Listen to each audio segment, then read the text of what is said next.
ከሱልልታ ልፍ ካሉ እየደነገጡ ካሁን ምን ይመጣ? አው መኪና ሙሉ ሰው ተይዞ ይከዳ። መኪና ሙሉ ሰው የት እንደወደቀ አይታይም። ቤተሰብ ጠይቃለሁ ብሎ ሲሄድ ቤተሰቦቹ ስንት ሰዓት ትደርሳለህ እበሩ ቆሞ መጣ ቀረ ሲሉ ጠፋ። አቤት እንዴት ያሳዝናል በእውነት። እናት አባት ቢሞት ሄዶ አይቀበር፣ ሰርግ አይሰረግ። ከዚህ በላይ ክፉ ቀን አለ? ታዲያ መድኃኒቱ ምንድነው?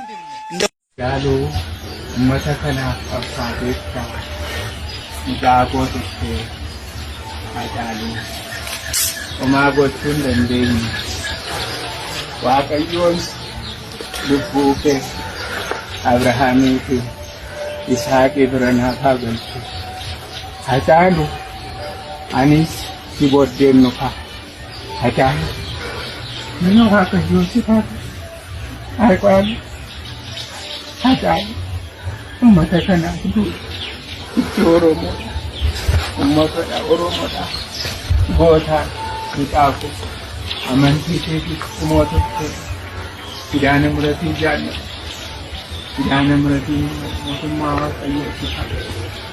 ዋቀዮ እኮ ኢጋአቤል አይሌን አንዋምተ አይል ኢጋአቤል አከተረቲ አከተ ኢበከ ዋቀዮን ላሉ ሙርሲያቱን አይጣሉ ይገፈኝ ይያል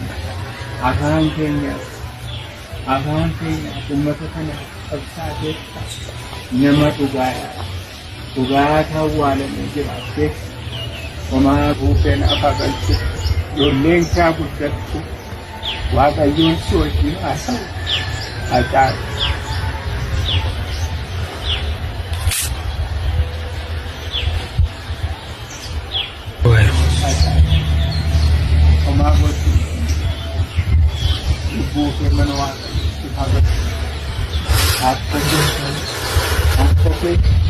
ጎታ አርገቹኒ ጢማ ዋቀዮን አጥፈት አከሉካቲ እንከረኝ ይቡገ ዋቀዮን ረና ፈገ አብርሃም ይስሐቅ ያዕቆብ ጻድቃን ሰማዕታት ናፋቀቱ ወንድማ ዋቀዮን አፈገ እኛ መድኃኒት ስንሰራ ጥንቁልና ነው፣ እነሱ ሲያመርጡት ፋርማሲ ነው። እኛ ልብስ ስንሰራ መና ነው፣ እነሱ ሰሩት ቴክስታይል ነው። አይደለም ወይ?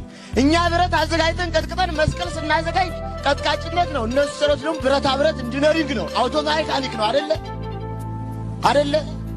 የኛ ሊቃውንት ቆዳ ፍቀው አዘጋጅተው ብዕር ቀርጸው ብራና ዳምጸው መጽሐፍ ጽፈው ሲያዘጋጁ ይሄ ቆዳ ፋቂነት ነው። እነሱ ደግሞ ሲሰሩት ደግሞ የቆዳ ውጤት ፋብሪካ ነው። እና እንዲሁን አልሞትንም። ትናንት ያልነበረን ምን አለ? ከ1 ሚሊዮን በላይ ለዓለም የብራና መጽሐፍ ያስተዋወቀች ስነ ጠበብን፣ ስነ ፈለክን፣ አየራት፣ ሙፃ ነፋሳት፣ ብርሃነ ሚጠተ ብርሃናት፣ ድርገታት፣ የከዋክብት የፕላኔት ትምህርት ለዓለም ያስተዋወቀው ማን ነው ወዳጄ? ማን ነው ዓለምን በስነ ከዋክብት በስነ ፈለክ የመራው? ማን ነው ዓለምን በስነ መድኃኒት እንዲከፍ ያደረገው? ማን ነው? የዓለም የኢንዱስትሪ የሳይንስ አብዮት የሚባለው 16ኛው ክፍለ ዘመን ነው። 16ኛው ክፍለ ዘመን ሚሽነሪ ኢትዮጵያን የዘረፉበት ዘመን ነው። ያልተዘረፍነው አለ? እውነትስ ስንቱን ስለነበረ እናውራ፣ ስንቱን ስላጣ ነው እናውራ። አሁን እንኳን ያለንን ለማውራት ባንዳና ሌባ ስለበዛ እንዴት እናውራው? ያለንን እንኳን የሀገር ፍቅር የለው፣ የሃይማኖት ፍቅር የለው፣ የታሪክ ፍቅር የለው፣ ሀገር በቀል ዕውቀት የለው፣ ምን የለው፣ ሞራል የለው። በጣም ይጨንቃል። እኔ አንድ ቦታ ላይ ስለ ሀገር በቀል ሐሳብ እንኳን እያወራን ስለ ሀገራችን ለልና አንድ ጥያቄ ጠይቁ ሰዎች አስታውሳለሁ። እንዴ የሚል ስለ ሀገራችን ማወቅ አለባችሁ ሁሉ ጊዜ እንዴ ስለ ሀገር በቀል ምንድነው? ለምሳሌ እንኳን ሌላው በቅርቡ እንደው ጠላው፣ ጠጁ፣ ኮረፌው፣ ቦርዴው፣ የወይን ጠጅ፣ ፈታ ጠጅ፣ ጭልቃ፣ ማይኑግ ምናምን እነዚህ እንኳን ማወቅ አለባችሁ እያልን እናወራለን። አንዲቷ ምን ብትል ጥሩ ነው? መምህር አለ ጥያቄ። አቤት። ኮረፌ የሚሰራው ከምንድነው? ከገብስ አለ። ገብስ ከምን ይሰራል አትልም? የዘመኗ ሊቅ እንደዚህ አይነት ሊቅ ነው ያለን እኛ። እንደዚህ አይነት ምንም የለው። አንዳንዱ እንደ ምሁር ይሰማውና ዕውቀት አይታችሁታል። የዘመነኛ በቃ በደንብ እንግሊዘኛው ፈልጦበት ኢትዮጵያ ለማለት ኢትዮጵያ አዲስ አበባ የሚል አላያችሁም? እየተቆላጠፈ በቃ የአበሻ ፈረንጅ